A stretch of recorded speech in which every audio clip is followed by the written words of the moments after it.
各位，向全世界宣战的美国总统川普啊，在经历了震撼世界的7天之后啊，已经开始有条件的认怂了。为什么这么讲呢？主要有2个方面的表现啊。第一个方面啊，美国总统川普啊，上周一开始向全世界所有的国家宣战，说这些国家通通占美国的便宜啊，都要加高关税，最高50%，最低也是10%啊。但是这中间中国不是不服吗？美国一开始对中国加34%，后来中国也对等报复34%，然后美国就加到了84%，中国又加到了84%。川普一看这中国还不服，立刻把84%的关税直接加到125%。但他那一天他同时还宣布了另外一条措施啊，就是其他国家的关税先不加了，90天的宽限期专心对付中国。当时新闻出来的时候我就分析啊，极有可能是美国的商界给美国的内阁施加了压力，最终呢他利用跟中国的关税对标游戏啊暂停的。这几天啊，美国的媒体啊也把这个事情的来龙去脉基本调查清楚了，就是这么回事。大家都知道，川普一开始向全世界宣战啊，然后呢，美国的股市、汇市和债市3个市场全都出现了大幅波动。股市就不用说了啊，2天的时间里头暴跌差不多10%啊，6万亿美金的市值灰飞烟灭。汇市呢，就美元对世界主要国家的汇率全部在大幅下跌。这债市更可怕啊，那美国的长期国债的利率啊，都攀升到了4.7%，快到5%了啊。这说明什么？这说明有些国家在证券市场上抛售美元债券，有人一开始怀疑是中国抛售啊，后来发现不是中国抛售，所以当时美国媒体说，好消息是中国还没有抛售啊，坏消息是中国也没有抛售。言下之意，如果中国政府要是抛售美元债券的话，那这个利率可能就不只是4.7%了啊。那美元的这个长期国债的利率飙升意味着什么呢？意味着美国政府如果未来你再发行债券的话，你的债券的利率就必须跟市场利率对标。你如果不到4.7%，人家凭什么买你美国政府发行的这个债券啊？但如果你要是用4.7%去发行债券的话，那不是逼美国政府破产吗？对吧？那你现在的美国政府的赤字就这么高了啊！所以美国商界的人士啊，就跟美国内阁成员讲，不能再这么瞎胡闹了，这么瞎胡闹有可能让美国金融体系崩溃。所以啊，最终川普啊，利用跟中国政府对标关税游戏的时候，宣布世界上其他所有的国家的关税啊，暂停90天的宽限期。其实这已经是第一步认怂了。第二步，这川普当时不是经历了3轮，把中国的关税拉高到了145%啊。这川普啊，应该说在这个过程中间啊，已经非理性了。所以我们上一期节目的标题就是说，从斗法变成了斗气。这中间你说是一个理性决策的结果吗？显然不是。他的逻辑就是说，你中国你必须认怂，你必须服。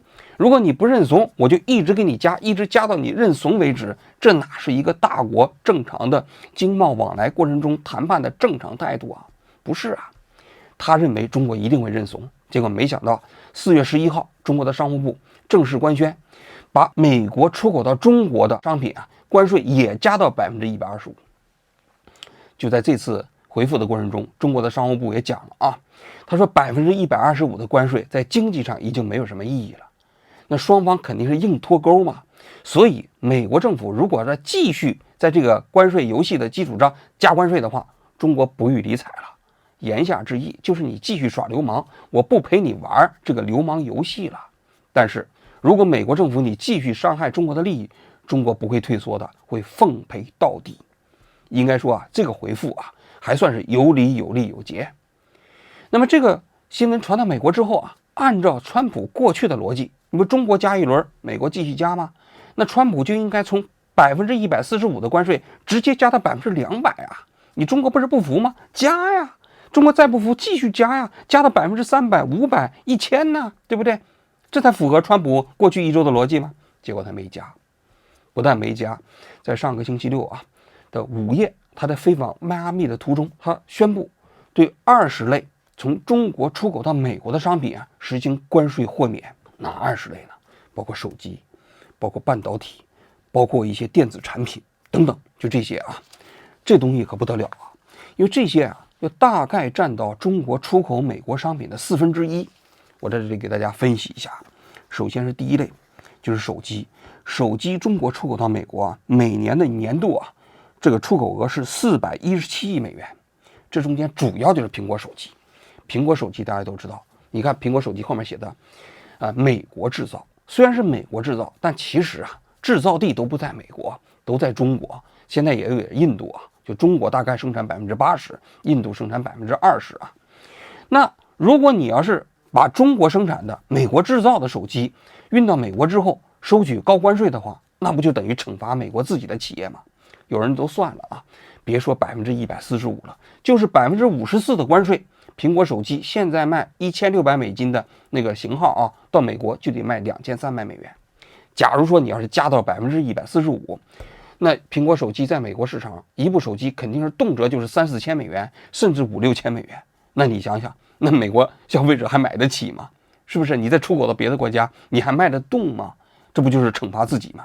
还你比如说笔记本电脑，这笔记本电脑现在在全世界也是各种品牌都有美国还有戴尔嘛。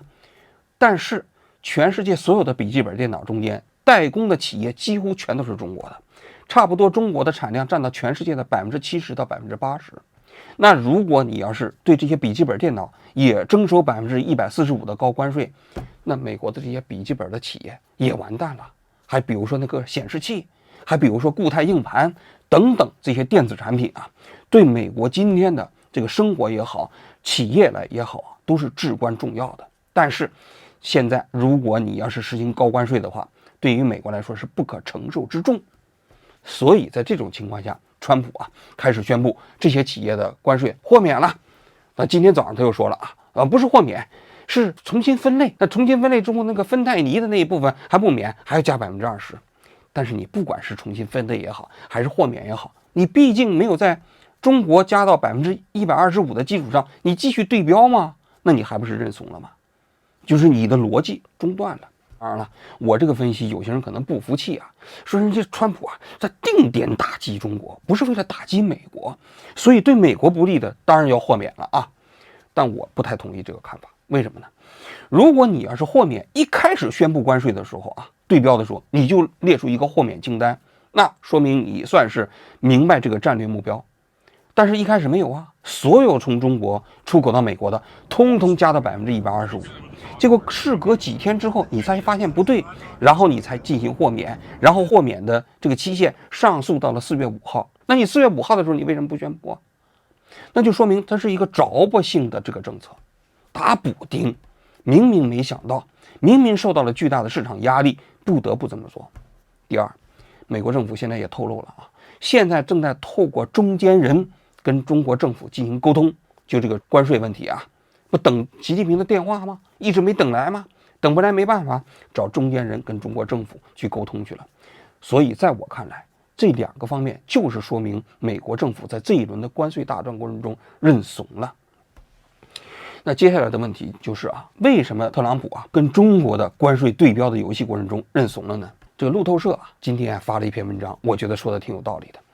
他说中国为了跟美国这场关税大战事先已经准备了几个月、数周的时间，可谓是有备而来他们呢是采访了10几个这方面的知情人他讲到川普这次当选美国总统的时候中国就对美国开始有观察一开始还是希望能够跟川普建立的一个私人的通道。你比如上届这川普上台的时候那当时驻美大使崔天凯跟这个川普的女婿关系比较好，算是一个跟美国政府之外的第3条通道。但这个通道在这一届的时候就没有了。当时眼看着川普要当选的时候中国驻美大使谢峰就曾经找过马斯克，想要跟马斯克见面，好像是马斯克就没跟他见，所以双方就是这个联系的通道没建立起来但是川普当时上台的时候不是邀请习近平到美国参加他的就职典礼吗？给人感觉这是一个善意的措施后来呢，当然了，中国政府派了韩正去也算是给美国政府的一个面子所以当时很多乐观的人预期说中美之间有可能会达成合作，不光是关税包括 TikTok 甚至台湾问题都有可能达成协议。但没想到中美双方在特朗普上台之后，外交层面的沟通分外的困难。王毅在今年2月份到联合国去开会的时候想见美国的国务卿卢比奥就没见成，包括想见美国的国家安全顾问也没见成就美国最近几个月坚持由特朗普跟习近平直接打电话沟通，通过数个途径询问中国，但是中国这边的反馈全都是不。因为按照中国的这个外交惯例你要安排首脑峰会首先是底下你都谈的差不多了，有共识了，习近平才能跟特朗普之间通电话，才能搞视频会议如果双方没有什么任何共识，你让习近平跟特朗普直接见面，不符合中国的外交惯例。但是特朗普上台之后他就没事就喜欢通过自己直接打电话的方式来搞外交。前一段时期跟泽伦斯基那个事情是吧，他就直接跟普京打电话跟普京打了几通电话之后，就把泽伦斯基叫到美国去了。他就是希望通过自己的个人外交来取代政府之间的外交，但这一套呢，中国不愿意，所以双方之间就卡在这儿了。所以经过一段时间的观察之后呢，中国认为特朗普极有可能在关税上拿中国开刀，所以中国就悄咪兮兮的已经准备了一套反制措施。所以你可以看到了吗？这中美外交战4月3号，美国宣布对中国开始关税报复4月4号，中国就对等反击了，反击的速度非常快，同时反击的精准狠。反击的精准狠里头最重要的一点，就宣布对美国进行稀土出口的管制。这6种重稀土元素对美国非常非常重要，因为全世界所有的稀土元素70%的储量在中国，90%的加工能力在中国。那么这些稀土元素重要性在哪儿呢？现在它主要是永磁材料在使用，这些永磁材料在电动汽车、机器人，也包括航天材料上都需要这些东西，也包括无人机。那么中国现在就宣布，这6种稀土元素出口的时候必须得有许可证，没有许可证不能运出中国。那美国一下傻了，你想想美国那么多企业，它都没有储备你不像日本日本当时中国在2011年的时候，中国由于钓鱼岛的纷争，宣布7周的时间对日本停止出口稀土，结果日本企业吓坏了，所以很多日本企业长期都储存了大概1年的稀土材料。但是呢，美国企业根本没有储存所以这一轮打的美国是措手不及。那相反你说特朗普在面对中国这个关税战的过程中，给人感觉就是一个冒冒失失的二愣子。中国加34%，他就加到84%；中国加到84%，他就加到125%。在这个过程中，我都不知道他在此前有没有做过推演。现在所呈现出来的状况给人感觉就是中国是有备而来，而特朗普呢，基本上是完完全全是临机选择，显得前后战略目标非常非常的不一致。中国政府在最近一段时期内也采取了一些合纵连横的措施。4月8号那一天，中国的总理李强就跟欧盟的主席冯布莱恩就开始打电话，双方就是针对美国的这个关税战，双方应该进行友好沟通。当天下午，中国的商务部长跟欧盟的那边的谈判小组的组长就开始进行了视频谈判。谈判什么呢？谈判中国跟欧盟之间的关于电动车的问题。大家都知道，去年欧盟不是针对中国电动车的问题进行反倾销的调查吗？调查来调查去，在去年10月份的时候，宣布对中国的电动车企业开始加征关税，最低的像这个特斯拉加征到7%这比亚迪加征到17%，那上汽呢就加征到35%。因为此前还有10%所以最高关税加到了47%，对中国的压力非常大。这之后中国和欧洲就宣布要继续来谈什么呢？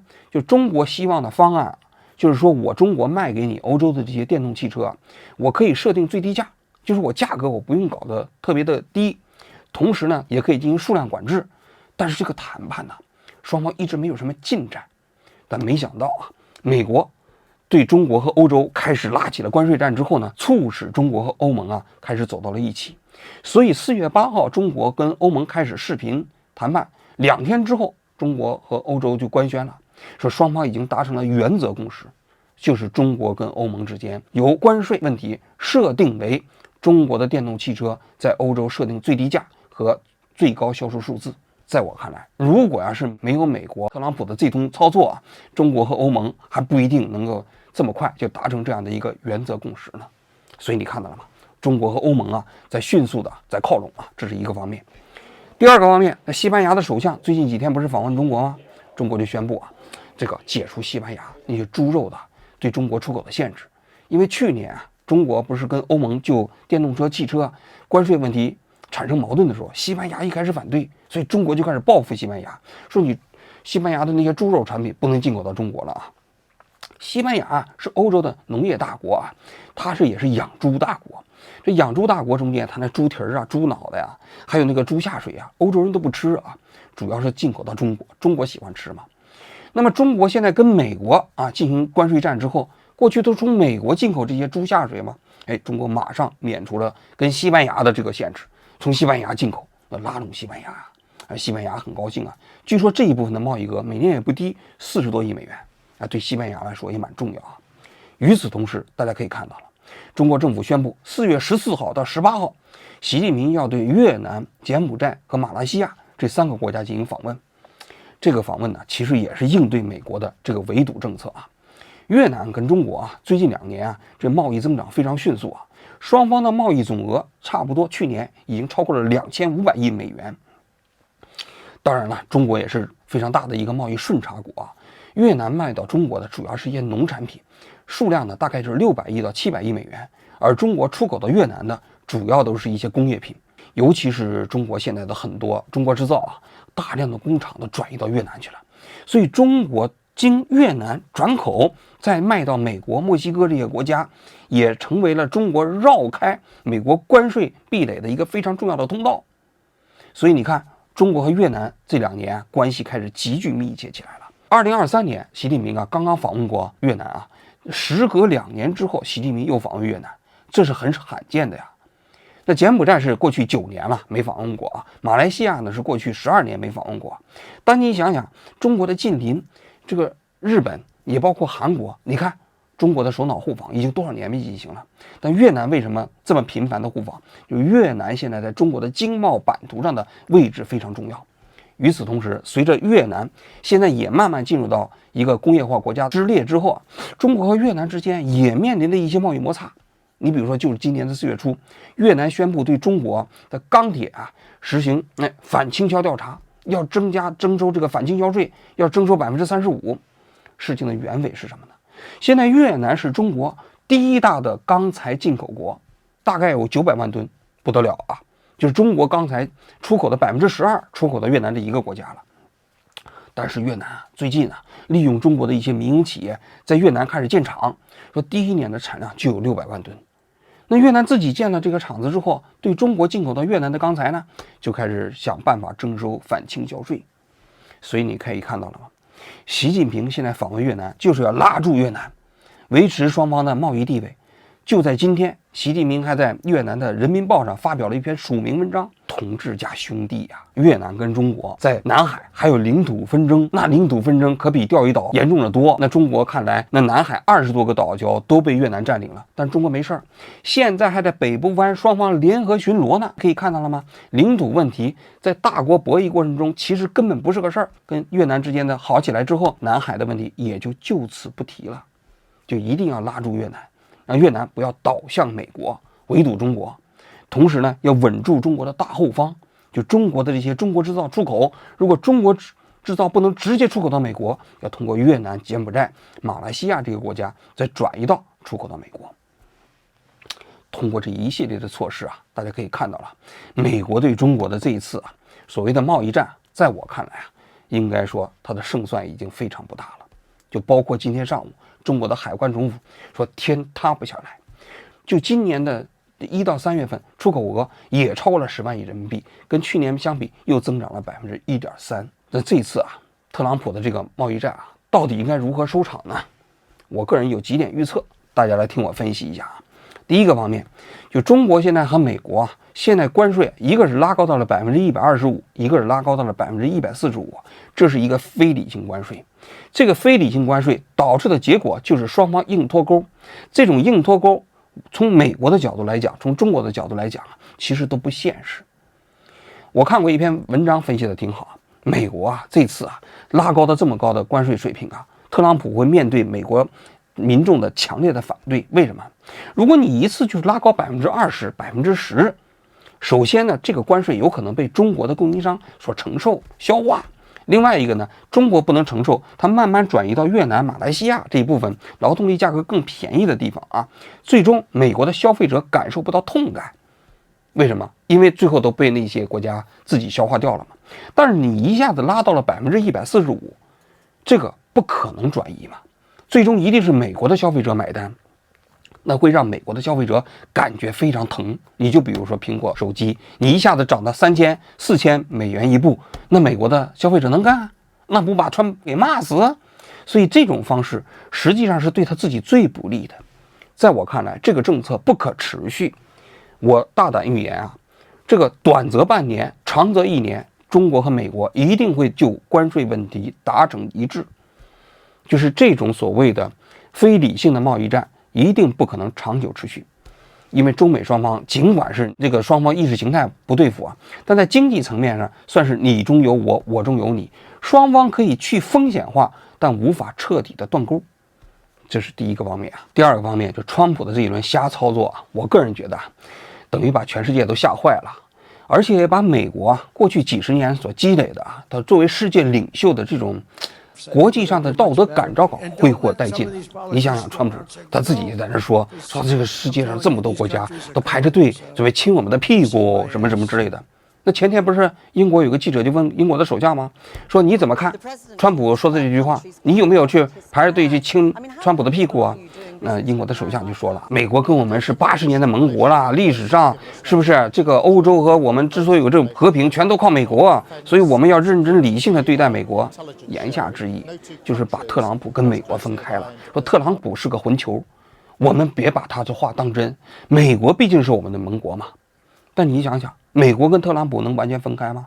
美国拥有这样的一个总统，他在国际社会上那长久的那个信誉，那个所谓的威望怎么建立呢？我觉得这个特朗普给美国所造成的实质伤害，可能远远大于习近平给美国所造成的伤害。这是第二点。第三点，就中国这次跟美国的关税对标战过程中间没有认怂，然后呢，在国际社会上很可能会变成一个增加中国在经济领域内道德感召力的一个契机。因为特朗普你现在在全世界搞的这一套乱七八糟的东西不得人心呢。那相反呢，中国给人感觉在坚持什么？在坚持多边贸易体系，在坚持对等谈判，在坚持自由贸易。所以现在有人说了，世界上有可能将来会分成2大阵营。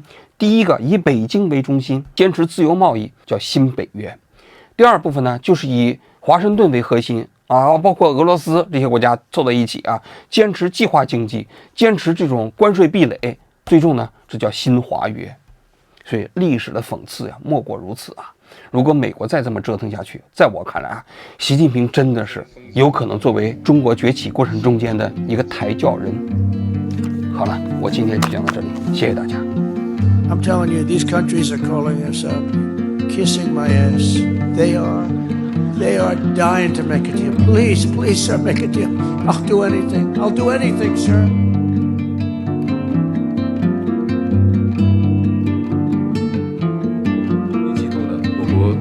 出口的规模突破了6万亿元，实现了6.9%的较快增长，在压力下展现了较强的韧性。当前我国出口确实面临复杂严峻的外部形势，但是呢，天塌不下来。近年来，我国经济